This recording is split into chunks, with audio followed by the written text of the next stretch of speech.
want to start off by saying two things. One, with respect to why I decided to run, and then two, how it relates to the NWBE disaster that we have going on today. So first and foremost, I have no respect for the status quo. And I made it clear, and some people in this room know me from my time when I served in the governor's office, to the time I worked in the energy industry, as a council member now, as the next mayor of Mount Vernon. I believe there should be constant improvement.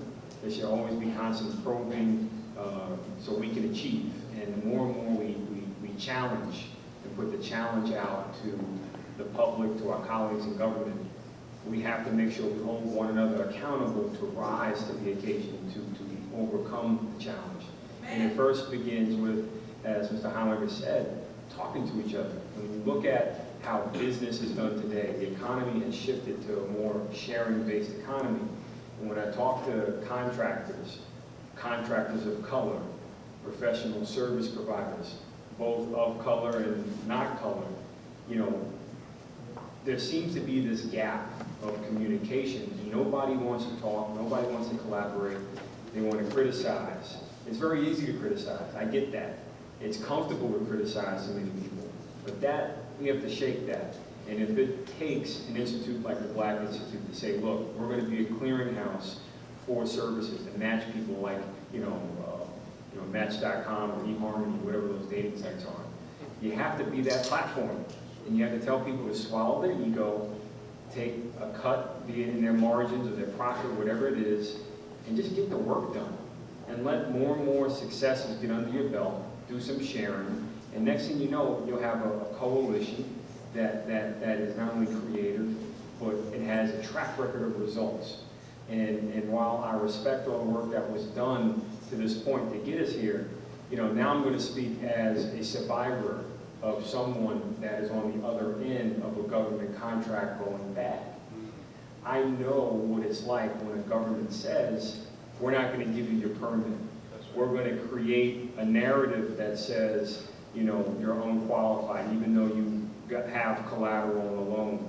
So as someone that has survived a series of bad and blatant decisions, many of which have been proven to be discriminatory, I can tell you that there are families on the other side of those decisions. There are families and people that exist on the other side of that statistic that was on the screen. So to my colleagues in government and to those that have created a path forward to this point, I thank you. And all I ask is that we take a more civil road and continue to communicate, collaborate, but understand that I'm approaching this NWBE situation in a couple of different ways. One, no respect for the situation right now in the sense that it should not continue. We have to make sure we have standards across the board, and I pledge as the next mayor of Mount Vernon, we will have those standards and that commitment to uphold the state law.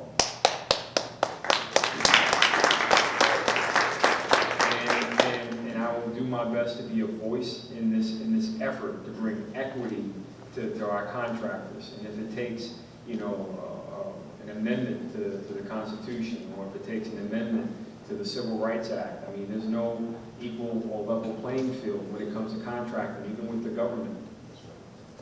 So at the end of the day, our work is broad and daunting, but I'm up for the challenge, and I ask that we all lock arms together, acknowledge that we have some work to do, get ready to check our egos at the door, and have a productive civil conversation as to how we can influence a much better outcome. But as your not the next mayor of New York City, but as the next mayor of Mount Vernon, a city that is on the border of New York City, and a city that is that enjoys proximity to this great place. I would say that I look forward to being a good neighbor, and I look forward to working collaboratively on our issues, because we share the same issues, be it potholes, be it sidewalks, be it guns, drugs, you name it. We share many commonalities, but the one thing I'll say is money earned in Mount Vernon will come back, and I hope you guys bring your business back to Mount Vernon. Thank you, and God bless.